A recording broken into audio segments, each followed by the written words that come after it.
আপুনি চাই আছে দুপৰৰ শিৰোনাম ষ্টুডিঅ'ত মই জয়ন্ত মাধৱ গোস্বামী আৰু দুপৰৰ শিৰোনামত আমি পুনৰ জনাও আজি দিনটোৰ সবাতোকৈ ডাঙৰ খবৰ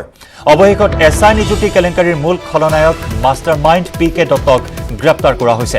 ভাৰত নেপাল সীমান্তৰ কাকাৰভিটাত গ্ৰেপ্তাৰ কৰা হয় পি.কে. দত্তক কাকাৰভিটাৰ এখন হোটেলত আত্মগোপন কৰি আছিল পি.কে. দত্ত ইণ্টাৰপোলৰ সহায় লৈ পি.কে. দত্তক গ্ৰেপ্তাৰ কৰা হৈছে পি.কে. দত্তৰ জোঁৱায়েকে আত্মসমৰ্পণ কৰিছে আৰক্ষীৰ ওচৰত পি.কে. দত্তৰ লগত আছে তেওঁৰ পুত্ৰও দাৰ্জিলিং আৰক্ষীৰ সহযোগত গ্ৰেপ্তাৰ কৰা হয় পি.কে. দত্তক ইমিগ্ৰেশ্যনৰ কাম সম্পূৰ্ণ হ'লেই নেপালৰ পৰা অনা হ'ব পি.কে. দত্তক উল্লেখযোগ্য যে 20 ছেপ্টেম্বৰৰ পৰা পলাতক হৈ আছিল পি.কে. দত্ত নেপালত কেচিনৰ ব্যৱসায় আছে পি.কে. দত্তৰ সঘনে নেপাললৈ অহা যোৱা কৰে পি.কে. দত্তই পি.কে. দত্তৰ হোটেলত পাতিছিল আগতীয়াকৈ পৰীক্ষা হোটেল ভাৰ্গৱ গ্ৰেণ্ডত পাতিছিল আগতীয়া পৰীক্ষা একোজন প্ৰাৰ্থীৰ পৰা 15 পৰা 20 লাখ টকাকৈ সংগ্ৰহ কৰিছিল ধন প্ৰশ্নকাকত ফাদিল হোৱাৰ পাছতে বাতিল কৰা হৈছিল পৰীক্ষা আৰু প্ৰশ্নকাকত ফাদিল হোৱাৰ তথ্য সোশ্যাল মিডিয়াত প্ৰকাশ পোৱাৰ পাছতেই নেপাল অভিমুখে ৰাওনা হৈছিল 20 ছেপ্টেম্বৰত ফাদিল হৈছিল এছআই পৰীক্ষাৰ প্ৰশ্নকাকত আৰু তাৰ পিছতে 21 ছেপ্টেম্বৰত তেওঁ নেপাল অভিমুখে ৰাওনা হৈছিল ইমান দিনে নেপালত আত্মগোপন কৰি থকাৰ পিছতে অৱশেষত গ্ৰেপ্তাৰ কৰিবলৈ সক্ষম হ'ল আৰক্ষী পি.কে. দত্তক বিভিন্ন পক্ষৰ পৰা হেঁচা গৈছিল পি.কে. দত্তলৈ আৰু অৱশেষত যেন আত্মসমৰ্পণ কৰিবলৈ বাধ্য হ'ল পি.কে. দত্ত অসম অভিমুখে আহি থকাৰ সময়তে সীমান্তত গ্ৰেপ্তাৰ কৰা হয় পি.কে. দত্তক এই মুহূৰ্তৰ ডাঙৰ খবৰ এছআই নিযুক্তি কেলেংকাৰী সৰ্ববৃহৎ নিযুক্তি কেলেংকাৰী 597টা পদৰ বাবে অনুষ্ঠিত হৈছিল পৰীক্ষা কিন্তু পৰীক্ষাৰ পূৰ্বে ফাদিল হৈছিল প্ৰশ্নকাকত পি.কে. দত্তৰ হোটেলত অনুষ্ঠিত হৈছিল পৰীক্ষা কেইবাগৰাকী প্ৰাৰ্থীক ইতিমধ্যে গ্ৰেপ্তাৰ কৰা হৈছিল আৰু সেই প্ৰাৰ্থীৰ মুখৰ পৰাই ওলাইছিল পি.কে. দত্তৰ নাম আৰু এছআই নিযুক্তি কেলেংকাৰীত পি.কে. দত্তৰ কেনেদৰে যোগসূত্ৰ আছিল সকলো তথ্য আৰক্ষীয়ে লাভ কৰাৰ পিছতেই অৱশেষত পি.কে. দত্তক গ্ৰেপ্তাৰ কৰিবলৈ তৎপৰতা গ্ৰহণ কৰিছিল অসম আৰক্ষীয়ে ডিজিপি ভাস্কৰজ্যোতি মহন্তইও আশ্বাস দিছিল অতি শীঘ্ৰে গ্ৰেপ্তাৰ কৰা হ'ব পি.কে. দত্তক আৰু সেই অনুসৰি অৱশেষত গ্ৰেপ্তাৰ কৰা হ'ল পি.কে. দত্তক ৰাজনৈতিক চিন্তা বেলেগ হ'লেও প্ৰাক্তন মুখ্যমন্ত্ৰী তৰুণ গগৈ ডাঙৰীয়া অখিল গগৈ ডাঙৰীয়া মানে অন্তৰৰ পৰা ভাল পাই মৰম কৰে ৰাজনৈতিক বিচাৰ বেলেগ হ'ল সেইকাৰণে তেওঁৱে মোক প্ৰথমে পৰামৰ্শ দিলে আৰু আজি মই আহিলোঁ আৰু প্ৰথমে মই ক'লোঁ অখিল গগৈ ডাঙৰীয়া কি তেওঁৰ চেহেৰা চাই আমি ভাল পাইছোঁ মুখখনত হাঁহি স্বাস্থ্যটো ভাল শৰীৰ শক্তি অলপ তেওঁ কিবা মেডিকেল আছে কিছুমান সেইটো মই ইমান নাজানো কিন্তু কৰি আছে আৰু সেইটোৱে আমি খবৰ ল'বলৈ আৰু তেওঁ সুধিলোঁ যে আজি তাৰিখত তেওঁ ইমান দিনৰ পৰা কাৰাগাৰ নহ'লে হস্পিটেলত তেওঁ পৰিয়ালৰ খবৰ ল'বলৈ চেষ্টা কৰিলে আজি তেওঁ মাতৃ ইমান দিনৰ পৰা আমাৰ কংগ্ৰেছৰ বিভিন্ন নেতৃবৃন্দসকল তেওঁ ওচৰলৈ গৈছে আমি তেওঁক মাতৃক সন্মান যাচিছোঁ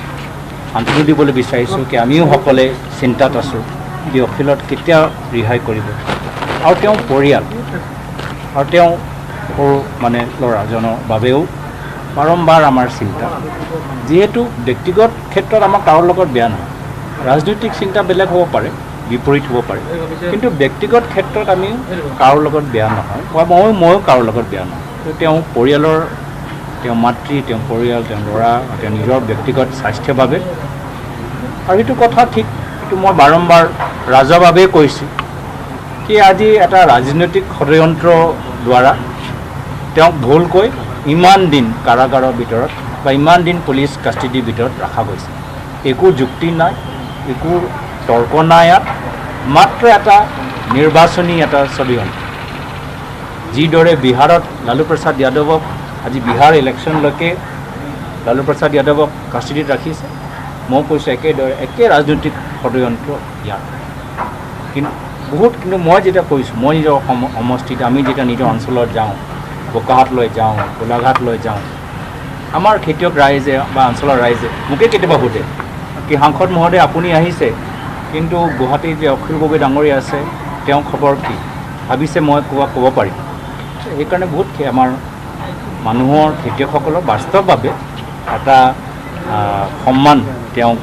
দিছে আৰু আজি সেই সন্মান মৰ্মে প্ৰাক্তন মুখ্যমন্ত্ৰী তৰুণ গগৈ ডাঙৰীয়া নিৰ্দেশ মৰ্মে তেওঁৰ লগত আমি বহিলোঁ প্ৰায় আধা ঘণ্টাটোৰ ওপৰতো কথাখিনি পাতিলোঁ গগৈ ডাঙৰীয়া আপুনি ইতিমধ্যে কৈছে ৰাজনৈতিক মতাদৰ্শ বেলেগ হ'লেও মানৱীয় কাৰণত বা এনেধৰণৰ কাৰণত আপুনি সাক্ষাৎ কৰিব কিন্তু এতিয়া ৰাজনৈতিক কিছু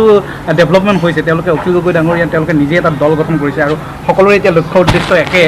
যে বিজেপিক পৰাভূত কৰিব লাগে গতিকে তেনেধৰণৰ ৰাজনৈতিক কথা অকণমান আলোচনা হৈছে নেকি নাই আজি মইতো সদায় ৰাজহুৱাভাৱে কৈছোঁ যিসকল ৰাজনৈতিক দল নতুনকৈ গঠন হৈছে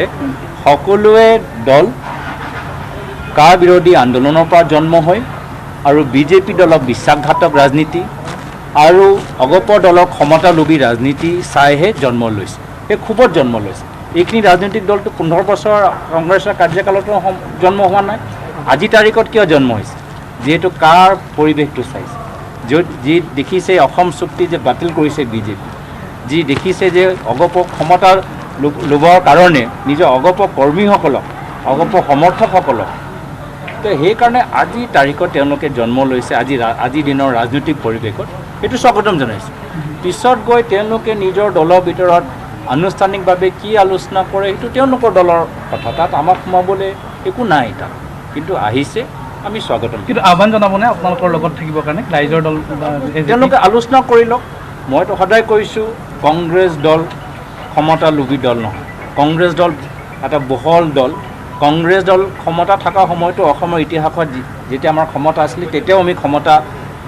পৰা আমি নিজৰ চৰকাৰ ভংগ কৰিলোঁ তো ক্ষমতাৰ কাৰণে অহা নাই আজি কংগ্ৰেছ আগতেও আছিলে আজিও আছে আৰু আগন্তুক দিনতো থাকিব কিন্তু আমি বিচাৰোঁ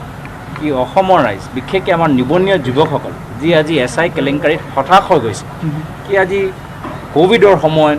মূল্য বৃদ্ধিৰ সময়ত নিজৰ ঘৰখন চলাবলৈ হ'লে মাত্ৰ এটাই ৰাস্তা চাকৰি এই চাকৰি ক্ষেত্ৰতো আজি কিমান অভিযোগ পঞ্চায়ত ৰুৰেল ডেভেলপমেণ্টেই হওক বা ব্লেক লিষ্টেড ফাৰ্ম লৈ হওক বা জল সম্পদ বিভাগ লৈ তো এই যে আৰু এই নিবনুৱা যুৱকসকলৰ কাৰণে আমাক এটা ধৰ্মীয় মেৰুকৰণৰ ৰাজনীতিৰ পৰা আঁতৰি আমি উন্নয়ন প্ৰগতি আৰু আজিৰ তাৰিখত অৰ্থনৈতিক স্থিতি য'ত ইমান বেয়া আমি চাকৰি কেনেকৈ দিব পাৰোঁ গাঁৱলীয়া যুৱকসকলক তাৰ বাবে এটা সঠিক চিন্তা কৰিবলৈ নতুন ৰাজনৈতিক দলকো আমি আহ্বান জনাইছোঁ আপুনি SI নিযুক্তি কেলেংকাৰীৰ কথা কৈছে PK দত্ত শেহতীয়াকৈ ধৰা পৰিছে ভাৰত নেপাল সীমান্তত পশ্চিমবংগত কি ক'ব খোজে PK দত্তৰ এই মুহূৰ্তত গ্ৰেপ্তাৰ হৈছে চব মই কৈছোঁ এইবোৰ চব নাটক আজিৰ দিনত জীৱন ডেকাও তেওঁলোকে কৈছে কি তেওঁ ধৰিছে কিনো কথা ওলালে বিজেপি দলটো মই কৈছোঁতো এটা ৱাশ্বিং মেচিন যিসকল কেলেংকাৰীৰ লগত জড়িত বিজেপি দলত সোমাই ৰক্ষণাবেক্ষণা পায় আৰু অলপ দিন পিছত তেওঁলোকে সেই হিৰো হৈ যায় তেওঁলোককে মানে গোটেই তেওঁলোকৰ কলাৰ ৰংটো মোহাৰি চফা কৰি দিয়ে নিকা কৰি দিয়ে অলপ দিন চাব একেই কথা হ'ব আমি বিচাৰোঁ PK দত্তও যেতিয়া আছিলে অসমৰ ভিতৰত তেতিয়াওতো তেওঁৰ ওপৰত কাৰোবাৰ হাতত ৰিম'ট কণ্ট্ৰল আছে এই ৰিম'ট কণ্ট্ৰল থকা মানুহজন আমি বিচাৰোঁ আৰু PK দত্ত কোন বিভাগ PK দত্ত প্ৰাক্তন DIG গৃহ বিভাগৰ এই গোটেই এই কেলেংকাৰীৰ লগত ৰিম'ট কণ্ট্ৰলটো কাৰ হাতত আছে সেইটো ওলাবলৈ কাৰণে আমি বাৰম্বাৰ কৈছোঁ CBI বা জুডিচিয়েল ইনকুৱাৰীৰ জৰিয়তে মুখ্যমন্ত্ৰী বিষয়ববীয়াসকলৰ আমাক এই তদন্তৰ ভিতৰত সামৰিব লাগে তেতিয়াহে বাস্তৱ কথা ওলাই আহিব নহ'লে আপোনালোকে দেখিছে এই কেলেংকাৰী মাত্ৰ আৰক্ষী পৰীক্ষাত হোৱা নাই আজি পঞ্চায়ত গ্ৰাম্য উন্নয়ন বিভাগতে হওক বা ব্লেক লিষ্টেড ফাৰ্মৰ ক্ষেত্ৰতে হওক এটা গোটেই এটা চিণ্ডিকেট চলি আছে এই চিণ্ডিকেটৰ ভিতৰত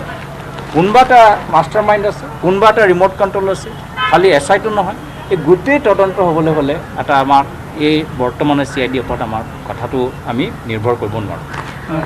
ৰাজনৈতিক কথাখিনি আহিছোঁ আজমল ডাঙৰীয়াক গগৈ ডাঙৰীয়াক সাক্ষাৎ কৰি গৈছে আজমল ডাঙৰীয়াই কৈছে যে GMCত এতিয়া ৰাজনৈতিক গোটেই অসমৰ ৰাজনীতি ইয়াতে স্থগিত হৈ গৈছে যিহেতু গগৈ ডাঙৰীয়া ইয়াতে আছে আৰু আপুনি আজি অখিল গগৈ ডাঙৰীয়াক সাক্ষাৎ কৰিছে এই গোটেই কথাটো মহাজোঁটৰ কথাখিনিক লৈ পেলাই আজমল চাহাব খবৰ ল'বলৈ আহিছে তেওঁ স্বাস্থ্য খবৰ ল'লে এইখিনি লৈ আমি স্বাগতম জনাইছোঁ বাকীখিনি কথা তেওঁ ৰাজনৈতিক কথা তেওঁ কৈছেহি তাৰ ওপৰত মোক ক'বলৈ নাই কিন্তু আজিৰ তাৰিখত তেওঁ খবৰ ল'বলৈ যে আহিলে এইটো আমি স্বাগতম জনাইছোঁ এতিয়া মহাজোঁটটো কি পৰ্যায়ত আছে আজিৰ তাৰিখত তেওঁলোকে কৈছে যে কংগ্ৰেছ CIDFৰ খাটা সেইদিনাখন আজমল ডাঙৰীয়াই কৈছে যে কংগ্ৰেছ CIDF খাটা দিছে আৰু বাকীখিনি আপোনালোকে কিমানখিনি আগবাঢ়িছে যে আপোনাক নাপাওঁ সহজে যে সেইকাৰণে আজি সুধিছোঁ গোটেইখিনি চব আজিৰ তাৰিখত দিছপুৰত বহি আলোচনা কৰাতকৈ মই ভাবোঁ আমাৰ গাঁৱৰ ওচৰত যাব লাগিব যুৱকসকলৰ ওচৰত যাব লাগিব মানুহৰ ওচৰলৈ যাব লাগিব বয়োজ্যেষ্ঠসকলৰ ওচৰলৈ যাব লাগিব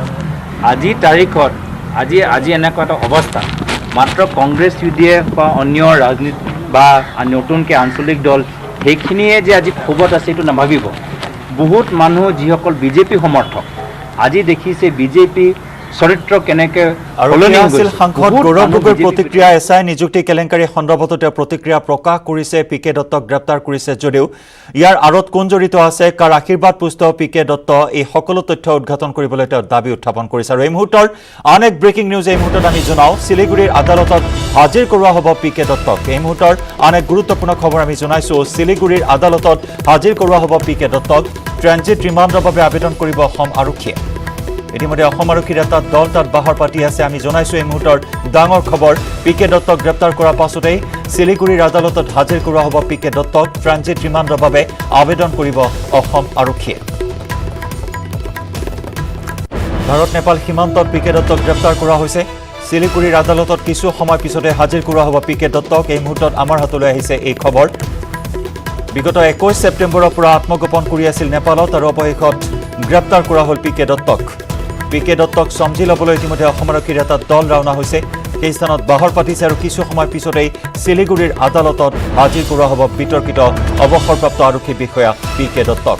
ট্ৰেনজিট ৰিমাণ্ডৰ বাবে আবেদন কৰিব অসম আৰক্ষীয়ে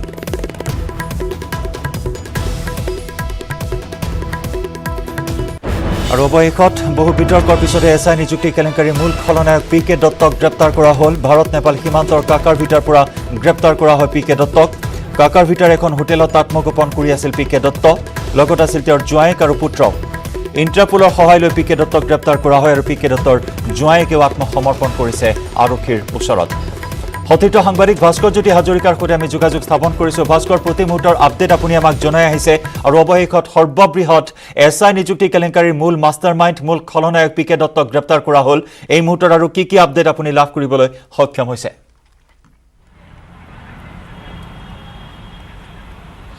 যেহেতু ইতিমধ্যে কাঠমাণ্ডুৰ যি আদালতত সেই আদালতত আজি হাজিৰ কৰিব অসম আৰক্ষীয়ে তাৰপাছত তেওঁক ট্ৰেনজিট ৰিমাণ্ডত বিচাৰিব আৰু তাৰপাছতে হয়তো তেওঁক যিহেতু লৈ অনা হ'ব অসমলৈ আৰু যদিহে আজি বিয়লি ভাগত সকলো সম্পাদন হয় তেওঁলোকৰ যি আদালতত হাজিৰ কৰাৰ পিছত সকলো তেওঁলোকৰ কাম কাজ সম্পন্ন হয় তেন্তে হয়তো অহাকালি পুৱাৰ ভাগতে গুৱাহাটী আহি পোৱাৰ সম্ভাৱনা আছে আৰু এইখিনিতে কৈ থওঁ যিহেতু ভাৰত নেপাল সীমান্তত তেওঁক গ্ৰেপ্তাৰ কৰা হৈছে পি কে দত্তক যোৱা 20 তাৰিখ নহয় আচলতে 22 তাৰিখৰ পৰা পি কে দত্ত আত্মগোপন কৰি আছিল 22 তাৰিখৰ পাছত আজি অৰ্থাৎ গ্ৰেপ্তাৰ কৰিবলৈ সক্ষম হৈছে আৰু ইণ্টাৰপোলৰ সহায়ত আচলতে গ্ৰেপ্তাৰ কৰাইছিলে পি কে দত্তক আৰু এখন হোটেলত আত্মগোপন কৰি আছিল আৰু য'ত তেওঁ পুত্ৰ আৰু তেওঁ জোঁৱায়েক তাতে আছিলে আৰু যিহেতু ইতিমধ্যে আৰক্ষীৰ হাতত পূৰ্বে তথ্য আছিলে যিহেতু যে পি কে দত্তই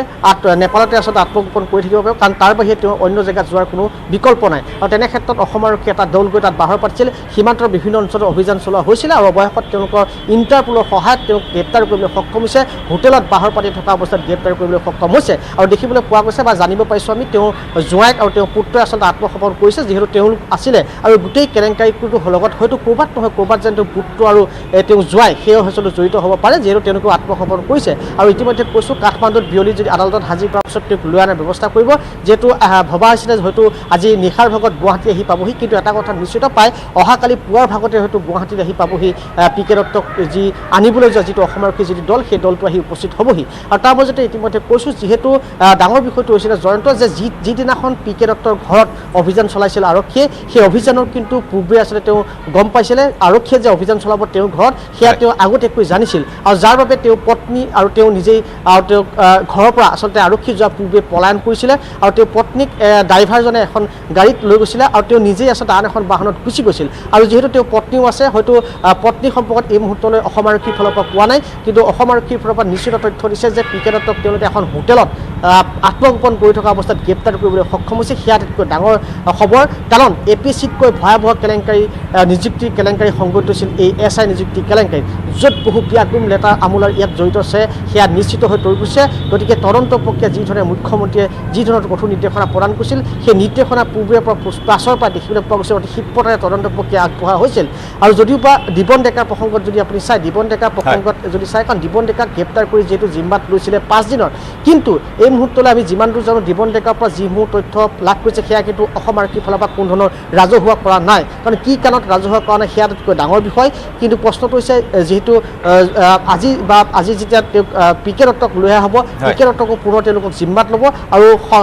পি কে দত্তৰ আৰু যি জীৱন ডেকাক দুয়োকে নিশ্চয় ভাস্কৰ এটা গুৰুত্বপূৰ্ণ কথা আপুনি উল্লেখ কৰিছে দীপন ডেকাক যিসমূহ জেৰা কৰা হৈছে তদন্তৰ খাতিৰত সংবাদ মাধ্যমৰ সন্মুখতো যি তথ্য লাভ কৰা হৈছে কোনো তথ্য কিন্তু এই পৰ্যন্ত প্ৰকাশ কৰা নাই আৰু শেহতীয়াকৈ দেখিবলৈ পোৱা হৈছে যি জোৰদাৰ গতিত তদন্ত প্ৰক্ৰিয়া আগবাঢ়িছিল কিন্তু হঠাৎ যেন স্থিমিত হৈ পৰিছিল এই তদন্ত প্ৰক্ৰিয়াত এতিয়া প্ৰশ্ন উত্থাপিত হয় মূল খলনায়ক এই নিযুক্তি কেলেংকাৰীৰ মাষ্টাৰমাইণ্ড পি কে দত্তক যেহেতু গ্ৰেপ্তাৰ কৰা হ'ল এই নিযুক্তি প্ৰক্ৰিয়া যি কেলেংকাৰীৰ তদন্ত এই তদন্ত এতিয়া নতুন গতি লাভ কৰিব নে পুনৰ সেই সীমাবদ্ধ হৈ থাকিব তদন্ত প্ৰক্ৰিয়াত এয়া কিন্তু এটা ডাঙৰ প্ৰশ্ন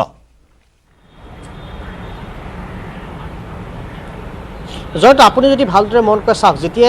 এই যি এছ আই নিযুক্তি কেলেংকাৰী তথ্য পোহোৱালিছিল তাৰপিছত যেতিয়া সৰু বৰ যিসমূহ বিভিন্ন প্ৰান্তত পৰীক্ষাৰ্থী হওক বিভিন্ন এজেণ্টসমূহক বিভিন্ন লিগমেনক ধৰা হৈছিলে সেই সময়ত কিন্তু আৰক্ষীয়ে সংবাদ মাধ্যমত সংবাদ মেলি তেওঁলোকে সেই তথ্য প্ৰদান কৰিছিল বা যিকোনো এজন শিক্ষক আৰক্ষী বিষয়া তেওঁলোকে সংবাদ মেলৰ সন্মুখত তেওঁলোকে সেই মন্তব্য আগবঢ়াইছিল যে তেওঁলোকে ক'ত অভিযান চলাইছিলে কিন্তু যেতিয়া এই দীপন ডেকাক গ্ৰেপ্তাৰ কৰা হ'ল দীপন ডেকাক যেতিয়া গ্ৰেপ্তাৰ পাছত লৈ অহা হৈছিলে এছ বিত ৰখা হৈছিলে বিগত 5টা দিন অতিক্ৰম কৰিলে আজি 5টা দিনত ধৰি দিব বিয়লি 3 বজাত তেওঁক আদালতত হাজিৰ কৰা হ'ব কিন্তু বিগত 5টা দিনত অসম আৰক্ষীয়ে দীপন ডেকাৰ পৰা কি তথ্য লাভ কৰিলে এছ আই কেলেংকাৰী হওক বা যে বিভিন্ন কেলেংকাৰীৰ লগত যিহেতু জড়িত গতিকে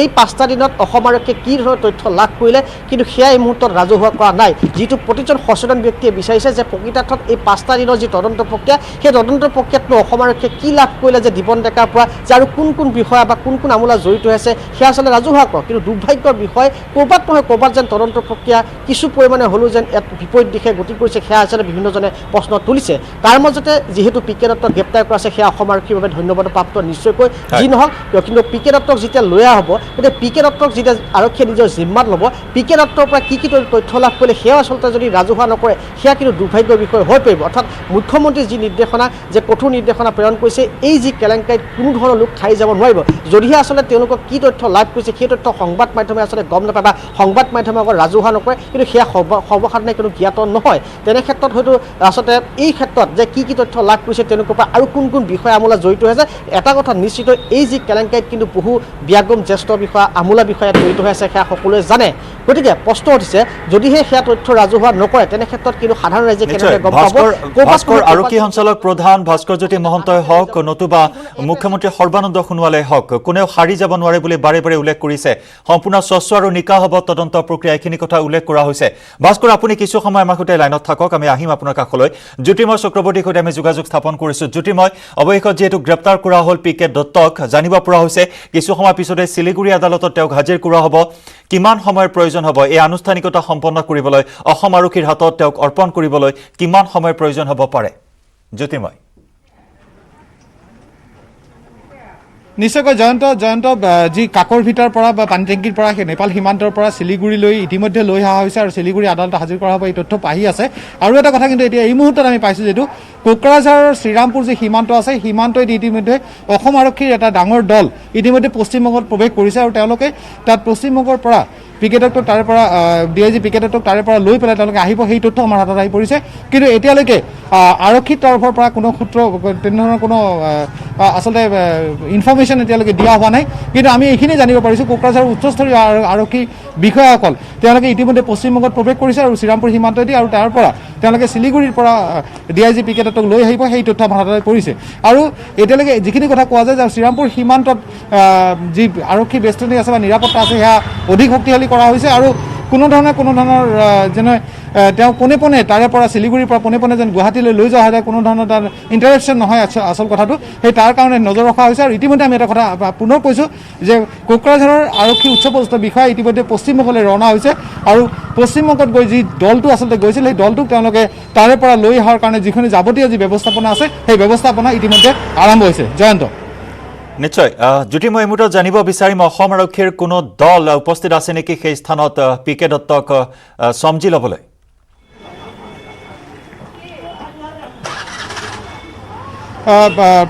জয়ন্ত মই পুনৰ আকৌ উল্লেখ কৰিছোঁ যে কোকৰাঝাৰৰ আৰক্ষী অধীক্ষক বা তেনেকুৱা পৰ্যায়ৰ মানুহ আচলতে তেওঁলোকে ইতিমধ্যে পশ্চিমবংগত প্ৰৱেশ কৰিছে কিন্তু তেওঁলোকৰ যি ফোনত তেওঁলোকক সংযোগ পোৱা যায় নাই তেওঁলোকৰ নট ৰিচেবল বুলি আছে টেলিফোনবোৰ মোবাইলবোৰ আচলতে সেইকাৰণে তেওঁলোকৰ সঠিক যে বৰ্তমান যি তেওঁলোকৰ লোকেশ্যন বা জেগা সেই জেগা কিন্তু এই মুহূৰ্তত ক'ব পৰা হোৱা নাই কিন্তু খুব কম সময়ৰ ভিতৰত তেওঁলোকে শ্ৰীৰামপুৰ সীমান্তদি কোকৰাঝাৰ সীমান্তদি অসমলৈ তেওঁলোকক লৈ আহিব সেই তথ্য কিন্তু আমি ইতিমধ্যে পাইছোঁ জ্যোতিময় পত্নী পুত্ৰ জোঁৱাই আটাইবোৰ আছে তেওঁৰ লগত এই সন্দৰ্ভত আৰু কি তথ্য জানিব পৰা হৈছে ইতিমধ্যে জোঁৱাইকে আত্মসমৰ্পণ কৰিছে তেওঁৰ পুত্ৰও আছে লগত 21 ছেপ্টেম্বৰৰ পৰা তেওঁ যেহেতু নেপালত আত্মগোপন কৰি আছিল এই আত্মসমৰ্পণ নে তেওঁ গ্ৰেপ্তাৰ কৰা হ'ল কি বুলি ক'ব পৰা যায় সমগ্ৰ বিষয়টোক যেহেতু বিভিন্ন মহলে হেঁচা প্ৰয়োগ কৰাৰ তথ্য প্ৰকাশ পাইছিল যে পিকে দত্তক অতি শীঘ্ৰে তেওঁ আত্মসমৰ্পণ কৰিব লাগে যাৰ বাবে তেওঁ নেপালৰ পৰা অসম অভিমুখে আহি আছিল ভাৰত অভিমুখে আহি আছিল আৰু তাৰ পিছতে সীমান্তত তেওঁক গ্ৰেপ্তাৰ কৰা হ'ল হয় নিশ্চয়কৈ জয়ন্ত এটা কথা স্পষ্ট এতিয়ালৈকে যে নেপালৰ যি কাকৰভিটা সীমান্ত আছে মেচিনৰ ওপৰত মেচিনৰ সিপাৰে যে কাকৰভিটা সীমান্ত আছে কাকৰভিটা পানী টেংকি সীমান্ত এই সীমান্তৰ পৰা তেওঁক ইতিমধ্যে তেওঁক গ্ৰেপ্তাৰ কৰা হৈছে আৰু গ্ৰেপ্তাৰ কৰি পেলাই লৈ আহিছে তেওঁৰ লগত কোন আছে আৰু কি ধৰণৰ আচলতে তেওঁ চাৰেণ্ডাৰ কৰিছে নে তেওঁক গ্ৰেপ্তাৰ কৰা হৈছে সেই তথ্য কিন্তু এতিয়ালৈকে কোনো সাদৰি কৰা নাই কিন্তু বংগ আৰক্ষীৰ পৰা আমি এটা সূত্ৰৰ পৰা জানিব পাৰিছোঁ যে তেওঁক ইতিমধ্যে নেপাল সীমান্তৰ পৰা পশ্চিমবংগৰ শিলিগুৰি অভিমুখে তেওঁক অনা হৈছে সেই তথ্য কিন্তু আমি ইতিমধ্যে পাইছোঁ যদি মই আপুনি আমাৰ সৈতে লাইনত থাকিব ইতিমধ্যে অসম আৰক্ষীয়ে বৃহৎ জাল পেলাইছিল বৃহৎ জাল চপাইছিল পিকে দত্তক গ্ৰেপ্তাৰ কৰিবলৈ বিশেষকৈ বংগ আৰক্ষীৰ সহায় লোৱাৰ কথা ইতিমধ্যে আমাৰ সাংবাদিক জ্যোতিময় চক্ৰৱৰ্তী আমাক জনাইছে আমি ভাস্কৰ আপোনাৰ কাষলৈ পুনৰ এবাৰ আহিছোঁ তদন্ত প্ৰক্ৰিয়াৰ কথা ইতিমধ্যে আপুনি উল্লেখ কৰিছে ডিজিপি ভাস্কৰজ্যোতি মহন্তই হওক বা মুখ্যমন্ত্ৰী সৰ্বানন্দ সোণোৱালে হওক এই তদন্ত সম্পূৰ্ণ নিকা আৰু স্বচ্ছ হ'ব বুলি উল্লেখ কৰিছিল কিন্তু যদিহে দেখা যায় দিবন ডেকাৰ প্ৰসংগ যি এইটো ইতিমধ্যে আপুনি উল্লেখ কৰিছে 5 দিন ধৰি তেওঁক জেৰা কৰা হ'ল কোনো তথ্য সদৰি কৰা নাই এতিয়া প্ৰশ্ন উত্থাপিত হৈছে পিকে দত্ত বা দিবন ডেকাতে সীমাবদ্ধ থাকিব নেকি এই তদন্ত প্ৰক্ৰিয়া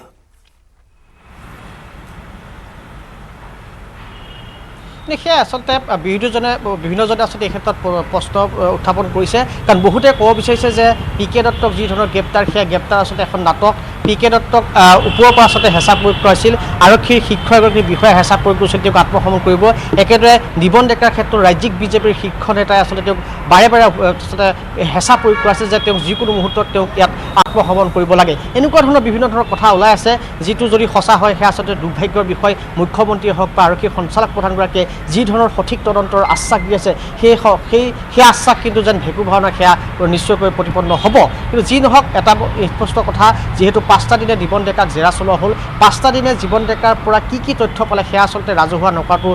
এই মুহূৰ্তত সবাতোকৈ ডাঙৰ প্ৰশ্ন ঠিক তেনেদৰে যিহেতু পিকে দত্তক যেতিয়া লৈ আহিব পিকে দত্তক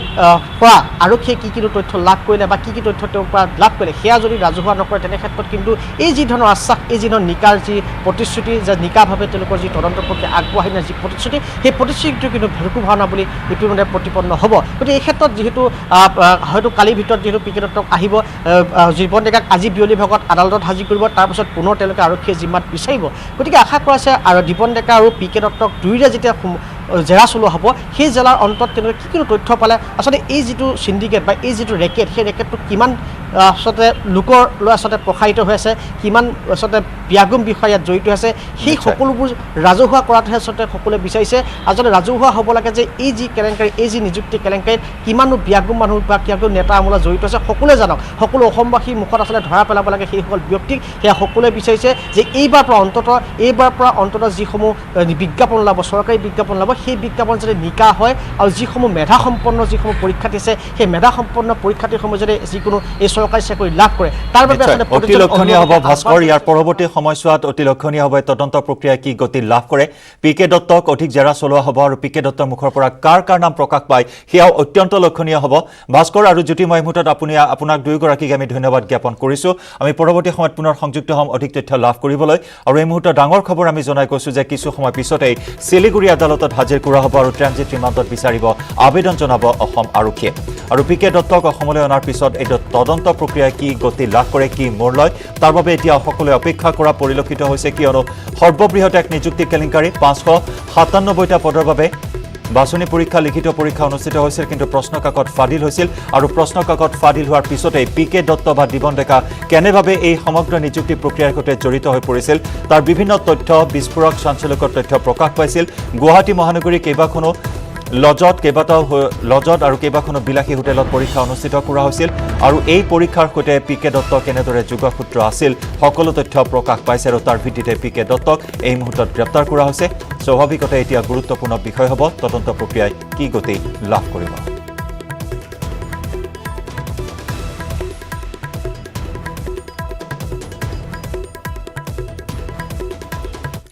আৰু এছআই নিযুক্তি পৰীক্ষাৰ যি কেলেংকাৰী বিতৰ্ক এই বিতৰ্ক অব্যাহত থকাৰ সময়তে অসম আৰক্ষীত পুনৰ কলংকৰ দাগ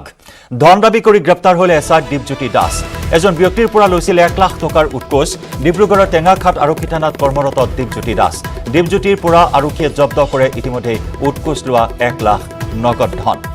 যি সময়ত এছআই নিযুক্তি কেলেংকাৰীয়ে তোলপাৰ লগাই আছে সমগ্ৰ ৰাজ্য তেনে সময়তে পুনৰ অসম আৰক্ষীত কলংকৰ দাগ ধন দাবী কৰি গ্ৰেপ্তাৰ হ'ল SI Dipjyoti Das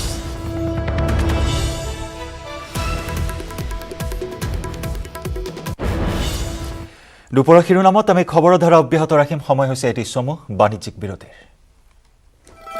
news flash